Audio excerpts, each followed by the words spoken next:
¿Alguna vez les ha pasado que descubren algo que les hace ver al mundo de una manera completamente distinta? Eso me ha pasado a mí varias veces, si te soy sincera. Pero no me había pasado que además de ver el mundo de una manera distinta, eso que descubro toca algo dentro de mí.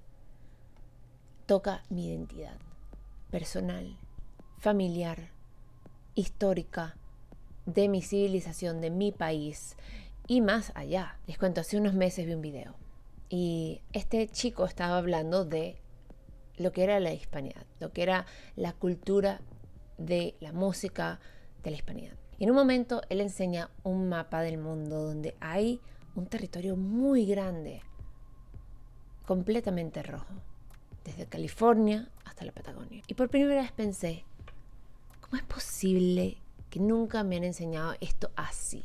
Para yo enterarme de la gravedad, de la gravedad, de lo importante de esta situación. Entonces, ¿qué pasa en enero? Pasa lo de Venezuela. Pasa lo de Venezuela y se mezclan varias cosas dentro de mi cabeza, dentro de mi sentir. Y algo de este video me llamó tanto la atención, pero también recibí unos videos de mi mamá y el tema de la leyenda negra viene y se me presenta de nuevo. Lo había escuchado antes, pero si te soy sincera, no le daba la mayor importancia, ni porque eso era importante para mí hoy en día, ni para Venezuela, ni para su gente. Pero esta vez fue distinto. Entonces yo empiezo a leer, empecé a investigar qué fue el Imperio Español, cómo nos conectamos. Esto no era un tema ideológico en lo absoluto. Era un tema de curiosidad insaciable. Y para mí no hubo un cambio político, porque realmente el tema de la hispanidad no tiene nada que ver con izquierdas o derechas, ni de qué sistema ideológico usas, no. Esto estaba por encima de todo eso. Entonces, al estudiar esto, que lo sigo haciendo, es como si una pieza de mi historia, que nunca me habían contado bien, aparece. Entonces, como les digo, pasa lo de Venezuela. ¿Y qué pasa con lo de Venezuela? Yo vivo dentro de Estados Unidos, ¿ok? Entonces yo más o menos entiendo un poco cuál es la reacción de los estadounidenses. Hay de ellos que dicen, ¿qué nos importa lo que sucede en Venezuela? ¿Qué nos importa esa gente? ¿Qué nos importa? Etcétera. Otros que dicen, sí, hay que tenerlos sumisos a nosotros, ellos nos darán su petróleo, etcétera. Y otros que están en contra de cualquier intervención. Eso es otro tema. Pero bueno, para mí, yo estaba feliz de que hayan sacado a Maduro, si te soy sincera. En ese momento estaba feliz y quizá todavía lo estoy, pero ahora estoy un poco más cínica. En ese momento sacaron muchas personas que estaban en contra de la intervención, de que solamente están ahí por sus recursos, por el petróleo, por el oro. Y sí, nosotros decíamos, pues bueno, si eso es lo que hay que pagar por nuestra libertad, pues lo pagamos. Hasta cierto punto yo estaba de acuerdo con eso. Hasta cierto punto. Yo decía, podemos tener relaciones comerciales, pero no me vengan a decir que esto ahora es de ustedes y que nosotros nos quedamos como alquilados aquí. Como alquilando el petróleo en nuestro propio país. No. Pero yo dije, bueno, con tal de que mejore la calidad de vida del venezolano, quizá no soy la persona, no puedo estar pensando de estos niveles ahora mismo, porque hay muchos venezolanos pasándola mal. Y yo prefiero que vivan bien en su país, aunque sea pequeño y no tiene que ser potencia del mundo, pero con tal de que haya dignidad, vivan bien, ganan un sueldo justo, no tengan que emigrar para comer, pues perfecto. Pero yo me doy cuenta, al observar la reacción desde aquí dentro de Estados Unidos, que hay dignidad en eso hasta cierto punto. Hasta cierto punto. Y también lo que te puede permitir una potencia donde estamos en su, digamos, círculo de influencia, nos permiten hasta cierto punto el éxito. No mucho. Quédense ahí. Y yo sé que unos pensarán que esto es un discurso anti-Trump o esto y lo otro, nada que ver. Yo simplemente hablo como una persona que se empezó a dar cuenta de que nosotros somos más que esto. Más que una civilización cortada en pedacitos que va a mirar a Estados Unidos u otros países que no tienen nada que ver con nosotros para que ellos nos digan qué hacer y cómo portarnos. O sea, señores, yo llevo la mitad de mi vida viviendo en Estados Unidos. Entonces esto puede sonar hipócrita de mi parte. Pero yo antes de mudarme para acá tenía una idea de Estados Unidos. Lo que he descubierto que no es así. Son personas normales. La mayoría de las personas de aquí, el ciudadano promedio, son personas normales. Que pueden tener una visión de lo que está fuera de Estados Unidos como inferior a ellos. Pero yo, como una persona que ha vivido en los dos mundos, me doy cuenta de que no es así.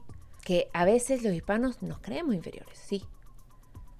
Por lo que nos dicen, lo que nos cuentan las películas de Hollywood, lo que está sucediendo hoy en día en el espacio geopolítico, es cierto. Pero por eso me he enfocado tanto en estudiar la historia. Porque si uno sabe que ha sido grande en el pasado, entonces se entiende que puede ser grande de nuevo. Si uno piensa que jamás ha obtenido la grandeza o jamás ha tenido éxito, pues uno piensa que jamás va a tener éxito. Es como algo personal, ¿no?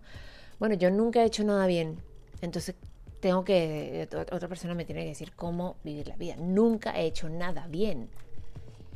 Más bien, si vienes de una historia de que yo lo estoy haciendo todo muy bien, tienes otra confianza en ti mismo, ¿cierto?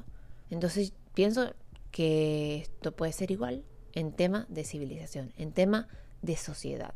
Yo veo muchos venezolanos diciendo que ellos quieren ser parte de Estados Unidos, el Estado 51, y dicen, ya, es que nosotros, esto es un desastre, que ellos nos arreglen los problemas. Y eso se puede entender. Estás cansado. Un venezolano está cansado de un desastre que ha durado una generación entera. Pero al mismo tiempo, si podemos ver la historia más allá de los 200 años, más allá de como empezó Venezuela, te das cuenta de que puedes más, pero con unos ajustes. ¿Ok? Entonces, primero que todo, esto es un inciso. Estados Unidos no va a querer que Venezuela sea Estado 51. Y al estudiar la historia y al entender las mentes de los que votaron por Trump, no de todos, pero de muchos, vas a saber que ellos no van a querer agregar un país de 30 millones de hispanos, católicos, ¿ok? De personas que hablan español a su país. Imposible. Entonces, si a Puerto Rico no lo pusieron, no van a meter a Venezuela. Pero eso es un tema muy profundo, es un tema que tienes que ver las tendencias históricas, por qué Puerto Rico no entró, por qué Hawái sí, ¿ok? Hay unos que querían ir más adentro de México, pero se dieron cuenta. Ya me estoy adentrando mucho en la historia, ¿ok? Venezuela es un país relativamente pequeño comparado con las potencias mundiales. Entonces tiene una vulnerabilidad estructural ya de por sí. Pero yo me doy cuenta, al estudiar esto, que no somos solo Venezuela, que no somos solo Puerto Rico, o Ecuador, o Colombia. No, somos una civilización, que a veces nos peleamos un poco demasiado entre nosotros. Pero al fin y al cabo, cuando estamos fuera de nuestros países, te das cuenta de las similitudes que tenemos. Somos una civilización que habla español. Y el español es el segundo idioma más hablado en el mundo de lengua materna. Y a veces la gente no se da cuenta de eso. El otro día leí un gringo diciéndole a alguien que hablaba español, nadie habla tu idioma, tienes que hablar el mío. Aprende el mío porque nadie habla el tuyo. Y yo dije, señores, nadie habla español. ¿Te parece poco? Casi más de 500 millones de personas. ¿Te parece poco? Ok, ¿cómo que no? Una civilización que tuvimos unidos, todos unidos, por más de 300 años, donde no nos podían derrotar militarmente los británicos, donde nuestra moneda era la más fuerte del mundo. Esto yo no estoy hablando de solo España peninsular. Me choca cuando se habla de que solo España peninsular y se habla de España como el país en Europa. Eso es una parte. de lo que fue ese imperio. No la única parte. Hispanoamérica eran virreinatos, ¿ok? Por eso tenemos esa arquitectura espectacular que dejó España ahí. No tiene nada que ver como las colonias francesas o las colonias inglesas. Ellos trataban muy distinto a sus sectores coloniales. No me voy a entrar en lo que hicieron mal, lo que hicieron bien. Señores, estamos hablando del siglo XV, del siglo XVI, del siglo XVII. Vamos a ser serios. Si nosotros vamos a analizar las cosas que se hicieron bien o mal, necesitamos usar los estándares de la época. Y para usar los estándares de la época, tenemos que usar el ejemplo de qué estaba haciendo el resto del mundo en ese momento. No podemos usar el presentismo para juzgar lo que se hizo en ese momento. Hay que ver qué están haciendo los otros y cuál era el estándar. ¿Ok? No voy a entrar en ese momento, no voy a adentrarme en esto, pero el punto es que Hispanoamérica, tanto españoles, criollos, blancos peninsulares, mestizos, tribus indígenas, tribus distintas de Hispanoamérica, crearon eso al conjunto. Yo no sabía la historia de cómo los tlaxcaltecas, de lo que hoy en día es México, habían ido a Filipinas, a conquistar Filipinas junto a los españoles. Ese dato me dejó fría, en shock. Fascinante para mí. Entonces, te cuento historias personales que más o menos refuerzan esto en mí, porque somos una civilización. Yo crecí en Caracas y había viajado de repente a Estados Unidos, a distintos países de Europa. Creciendo, no fui a otros países de Sudamérica, que ahora digo, hay que ir, aunque sí, ya después de la universidad sí he ido. Pero había ido a España un par de veces, yo tengo familia en Madrid, pero siempre estaba con ellos. Entonces yo obviamente me sentía en casa porque estaba con mi familia. Pero en el 2018 fui porque mi primo se estaba casando. Entonces en el 2018 yo había pasado como 4 años, 5 años en Estados Unidos sin salir de Estados Unidos por temas. ¿Ok? Y mi entorno en Estados Unidos era mayoritariamente anglosajón, no necesariamente gente de John Smith o lo que sea, pero hablando en inglés, gente que ha crecido y se ha formado en esa cultura anglosajona protestante. Y bueno, yo todos los días estaba hablando en inglés. De repente hablaba por teléfono con mi mamá en español, con alguna amiga que tendría, pero en general lo que escuchaba día a día, podcast, televisión, en el café, en el restaurante, en la calle, todo el tiempo era inglés. Entonces yo cuando fui a España, realmente no consideré esta parte, pero cuando fui a España, me sentí en casa. Eso no me lo esperaba. No me esperaba sentirme en España. No me esperaba sentirme en casa. ¿Cómo hablar español con la gente en la calle me ha quitado un peso encima enorme? Me acuerdo volver y decirle eso a mis amigos y sentirme como que tuve un respiro de tanto estarme filtrando, porque al hablar inglés, que lo puedo hablar, siempre siento que tengo como un filtro encima para hablar. En español sale de mi alma. Entonces el estar en Madrid, me acuerdo que me sentí estando en casa. Y eso que en Madrid en ese momento no se sentía tan internacional. Y yo creo que por eso me encantó. Me encantó, porque lo que escuchaba por todos lados era español. En Barcelona era otra historia. Y me acuerdo ir a una tienda donde estábamos buscando tocados. Una señora vendía tocados y la señora era española, era una tienda de ella pequeña. Y al principio la señora un poco parca, porque estamos hablando por ¿cómo se llama eso? No me acuerdo. Pero bueno, ella nos deja entrar a la tienda, después de identificarnos y decir qué estábamos buscando. Y la sentí como una tía. Como que la señora era mi tía. ¿Tú crees que yo sentí eso alguna vez con personas viviendo en Estados Unidos, en Nueva York, en Boston, en Los Ángeles? Nunca. Muy nice, muy polite, like, oh my God, yes, you're so nice, like, thank you so much. Pero nunca como, esta es de las mías, ¿me entiendes? Entonces, ahí fue un poco de integración. Y yo me acuerdo estar paseando por Madrid y pensar en ese momento, cónchale, de verdad, Simón Bolívar, ¿por qué? O sea, un poco en broma, pero dije, chico, pero ¿por qué nos separamos? O sea, imagínate lo cool estar todos unidos en este momento. Lo pensé de una manera no seria, porque en ese momento yo consideraba, bueno, tenían sus razones, ¿no? Tenían sus razones serias para hacer lo que hicieron, y sí que las hubo. Que no quiero restar importancia a la situación de la época, pero yo considero que se hizo mal eso. Podemos hablar de eso en otro momento, pero es que en el momento de yo pasarla en Madrid, pasarla tan bien, de verdad, y dije, conchale, ojalá no, ¿qué hicimos? ¿Por qué nos separamos todos? ¿Qué ganas? Y eso que yo tengo familia que vino recién de España a Venezuela, que vino después de las independencias, quizá alguno antes de la independencia, no estoy clara. Hay como varias olas en mi familia. Pero luego también yo tuve que pensar y hacer memoria de cómo fue cuando yo me mudé a Estados Unidos por primera vez.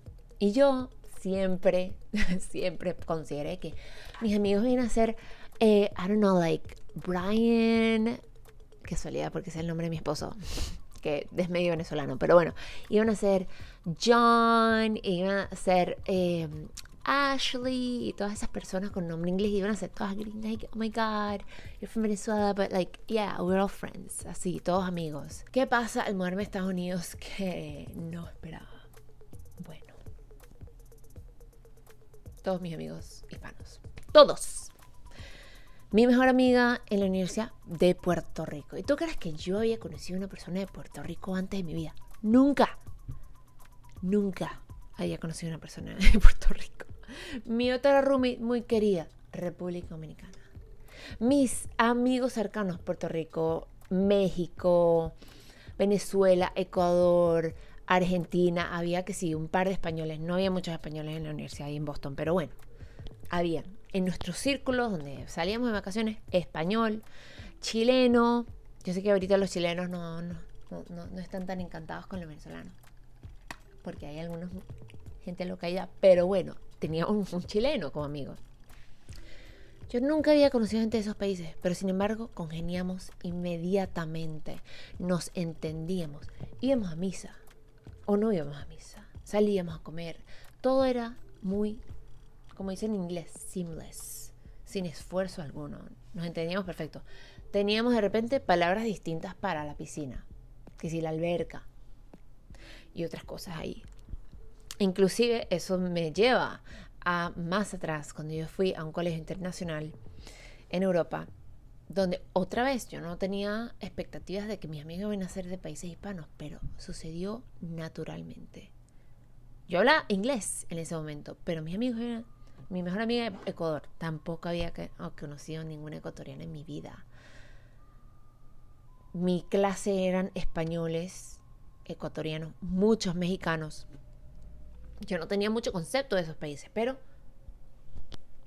de repente eran mis amigos, mi grupo. Entonces, lo que tengo que decir es, viviendo en Estados Unidos tanto tiempo, nunca me sentí en casa con los anglosajones 100%, pero con los hispanos sí. Con facilidad, siempre. Tendremos nuestras cositas, nuestras peleitas y allá, pero al fin y al cabo, cuando salgo del país, noto los similares que somos. Porque uno al estar en Venezuela y escuchar de cómo son los chilenos, cómo son los peruanos, cómo son los mexicanos, dice, bueno, somos muy distintos. Inclusive, dentro de Venezuela, un caraqueño no es igual a un gocho. Un gocho no es igual a un maracucho. Una persona de Caracas del Este no es igual a Caracas del Oeste. O sea, tenemos nuestras cosas distintas, pero al fin y al cabo nos entendemos. Y bueno, también les tengo que decir que viviendo en Estados Unidos por tanto tiempo, nosotros a veces idealizamos que sí. Un cómico, George Harris, dice, él tiene un nombre anglosajón, ¿no? Él dice que no sé qué gente tendrán esas personas para crear el mundo, primer mundo, tal y qué sé yo. Pero al vivir aquí la mitad de mi vida y estar rodeada de anglosajones, ahora mismo vivo en el Midwest. O sea, ¿tú crees que hay hispanos aquí? Muy pocos. Y sinceramente, yo te digo que no tienen un gen superior. Es que no. O sea, la persona promedio aquí y la persona promedio allá, el promedio de Venezuela, el promedio de México, no le tiene nada que envidiar, menos que nació en un país que está ordenado. ¿Y por qué tiene un país que está ordenado? Bueno, eso es otra cosa, hay que ver ese tema. Pero los hispanos muchas veces tienen esta idea de que nuestros países nunca han logrado nada bueno. Y por eso mi vista ha cambiado al estudiarme el Imperio Español. Lo que era el Real de 8, la moneda más fuerte del mundo, era la nuestra. No es que eran las personas de España peninsular y nosotros, los hispanoamericanos, no tenemos nada que ver con eso. No. La economía hispanoamericana, o sea, México, Nueva España en ese momento, era la parte del Imperio Español más rica. Entonces, esas cosas me volaron la cabeza. Al enterarme, de verdad, me volaron la cabeza. No me lo imaginaba. Y entonces yo digo, pero, a ver, estuvimos unidos por 300 años. Simón Bolívar quería que todos estuviésemos unidos. Pero ahora somos más de 20 repúblicas. Más de 20 repúblicas. Siempre peleándonos entre nosotros. Siempre buscando qué dice Estados Unidos, qué dice Europa, para ver qué hacemos. Y es curioso, como te digo.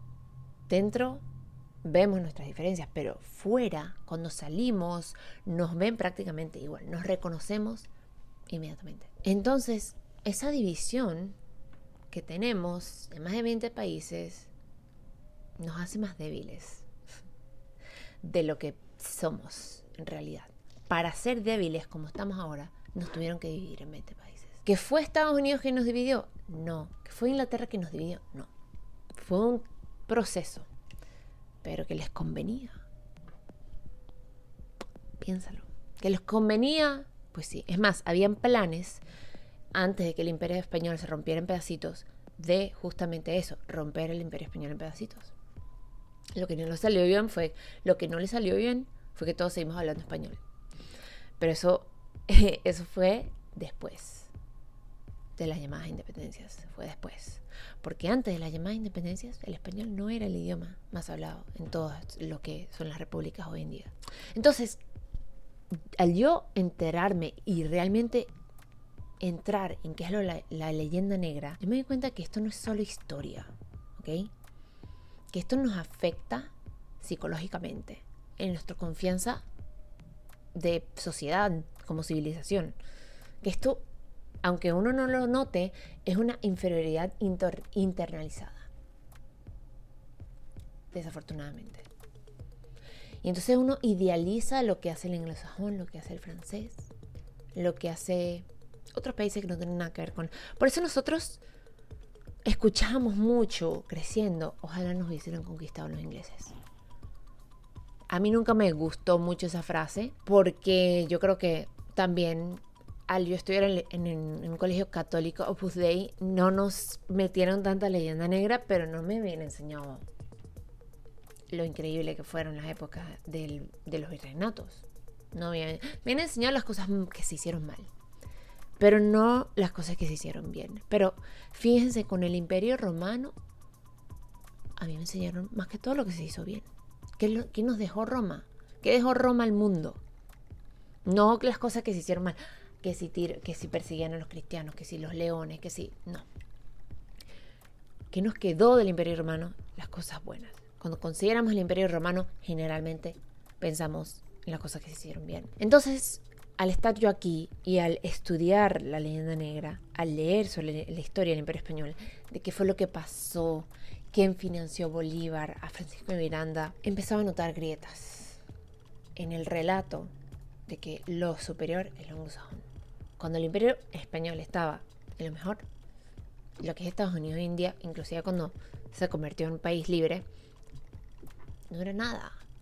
Era una cosita ahí, pobre. No tenía nada que ver con Nueva España, lo que hoy en día es México. Pero bueno, las cosas cambian. En la historia las cosas cambian y pueden cambiar de nuevo. Entonces, Al estudiar esto, como te digo, hubo un giro personal. Más orgullo con mi herencia, más conexión con ella. No solamente porque es que somos divertidos y somos graciosos y tenemos música chévere, no. Sino porque lo que hemos sido es muy grande. Y además, sorprendentemente, me ha acercado al catolicismo. Eso sí que no me lo esperaba. De cómo el catolicismo está al centro de este mundo y de cómo lo desplazó eventualmente los protestantes. Pero como te digo, la historia siempre avanza, nosotros somos los protagonistas hoy en día de la historia y las cosas pueden cambiar y van a cambiar. No sé cómo, pero me gustaría que nosotros tomásemos conciencia de la civilización que hemos sido. Los chinos hablan de sus 100 años de humillación con los europeos. Casualidad que el imperio chino cae al mismo tiempo que el imperio español. Entonces nosotros llevamos más de 200 años de humillación y no lo sabemos. Entonces hay que tener ese despertar.